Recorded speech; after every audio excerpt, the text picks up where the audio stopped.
மக்களோடு கொண்டாடும் மெஜஸ்டிக் மகாராஜாவின் 90வது தீபாவளி திருவிழா. மெஜஸ்டிக் மகாராஜா தஞ்சாவூர், ராமநாதபுரம், காரைக்குடி மற்றும் திருச்சி.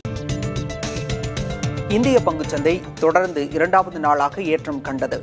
மும்பை பங்குச்சந்தையும் தேசிய பங்குச்சந்தையும் தலா 1% மேல் ஏற்றம் கண்டன.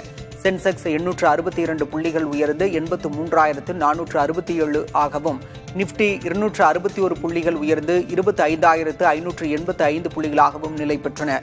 கோட்டக் மஹிந்திரா, டைட்டன், ஆக்சிஸ் வங்கி, ரிலையன்ஸ் இண்டஸ்ட்ரீஸ், டாடா மோட்டார்ஸ் மற்றும் HDFC வங்கி போன்ற நிறுவன பங்குகள் அதிக லாபம் ஈட்டின.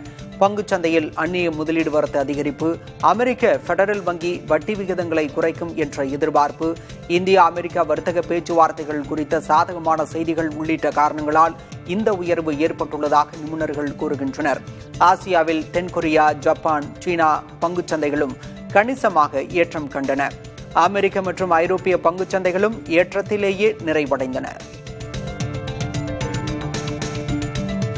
மக்களோடு கொண்டாடும் மெஜஸ்டிக் மகாராஜாவின் 90வது தீபாவளி திருவிழா. மெஜஸ்டிக் மகாராஜா தஞ்சாவூர், ராமநாதபுரம், காரைக்குடி மற்றும் திருச்சி.